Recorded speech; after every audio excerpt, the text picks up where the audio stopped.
In the heart of the mist-shrouded hills of the Aquapim Ridge, where the earth is as red as a pomegranate, lived Efwa and Baba, two sisters. Efwa was the shadow, and Baba was the sun. While Efwa's heart was a dry well, Baba's life was a garden. Baba had married Kojo, a man whose laughter shook the baobab trees. And together they had two children, Kofi, 7, and little Ajua, 5.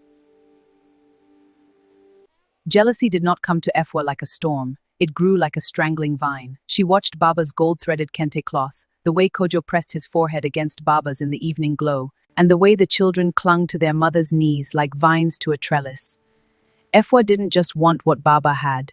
She wanted to be Baba. She began her silent war with honeyed whispers.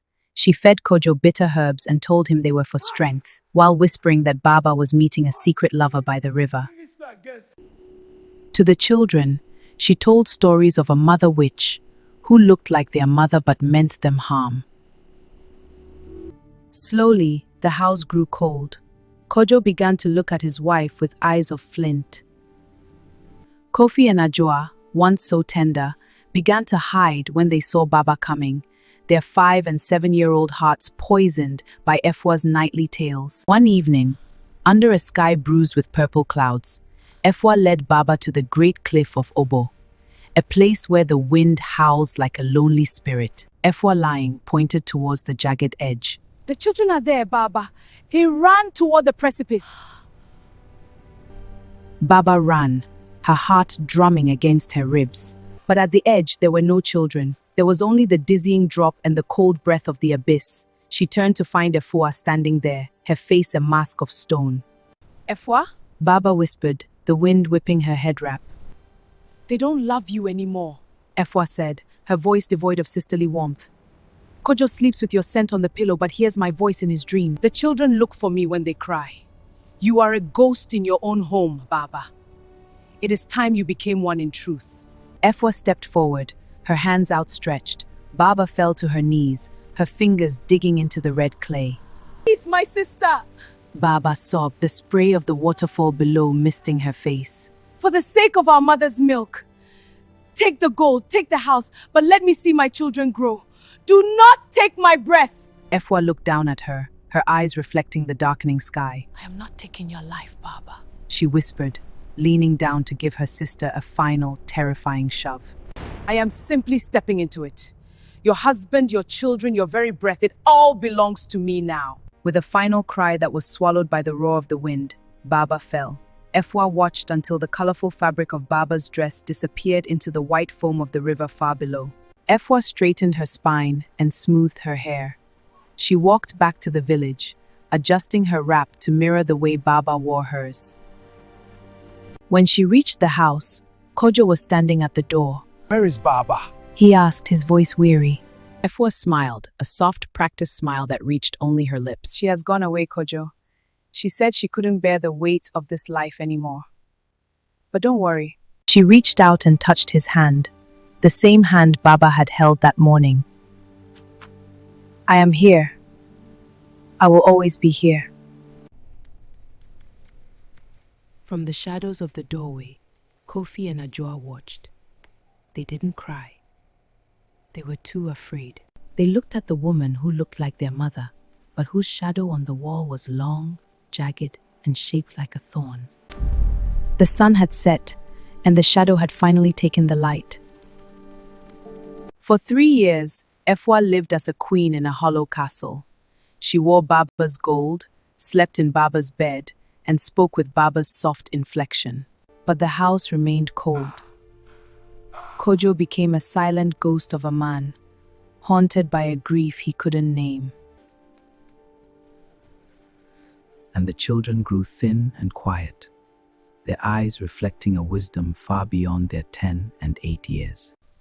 Efwa thought she had won, but she forgot that the earth of the Aquapim Ridge never forgets the blood of the innocent. On the 3rd anniversary of the fall, a great feast was held in the village square. The elder Queen Mother had summoned everyone for a night of judgment and justice under the Tree of Truth. As the drums beat a slow, rhythmic thud, like a heartbeat, a figure emerged from the shadows of the forest. The villagers gasped. The woman was scarred, her left arm stiff, her face marked by the jagged rocks of the abyss, but her eyes were the unmistakable son of the village. It was Baba. She had not died. The river had carried her broken body to a village of healers downstream, where she had spent 3 agonizing years knitting her bones back together, fueled by the memory of her children's voices. Efwa's face turned the color of ash. She tried to scream, to call her a witch, but her voice died in her throat. Sister, Baba said, her voice echoing like a silver bell. I have come for my breath. Kojo stood up, his heart finally breaking through the fog of Efwa's long-term poisoning. He looked from the scarred, radiant Baba to the trembling, golden-clad Efwa. The spell snapped. Kojo! Children! Efwa shrieked, clutching at Kofi's shoulder. It is an illusion. I am your wife. I am your mother. But Kofi, now 10, stepped back. He looked at Efwa's hands, the hands that had never truly held them with warmth. Your shadow has always been shaped like a thorn. The boy whispered. The elder queen mother stepped forward. The earth demands the truth. Efwa, speak, or the soil will swallow you where you stand. Under the weight of the village's gaze and the terrifying presence of the sister she thought she had erased, Efwa's mind fractured. The guilt she had suppressed for 3 years erupted like a volcano. Yes! She screamed, falling to her knees. I pushed her. I pushed her because the sun was too bright. I told the children lies. I gave Kojo the bitter herbs. I wanted her life. I took it was mine and it's supposed to be mine. The confession hung in the air, heavy and foul. Kojo let out a roar of agony and rage, but Baba placed a gentle, scarred hand on his chest, calming the storm. The elder's judgment was swift. Efwa was stripped of her stolen gold and kente. In accordance with the old ways, she was not killed. That would be too easy. She was banished to the very cliff she had used as a weapon, to live in a cave alone, where the only voices she would hear for the rest of her days were the echoes of her own screams and the howling wind. Help me! No! As the guards led the weeping, broken Efwa away, the village fell silent. Baba turned to her children. Kofi and Ajoa stood frozen, tears streaming down their faces. Slowly, Baba knelt on the red earth, opening her arms wide. "My little vines," she whispered. The children broke into a run, colliding with her in a storm of sobs and laughter. Kojo knelt beside them, wrapping his massive arms around his family, his head finally resting against Baba's shoulder. The garden had returned to the house.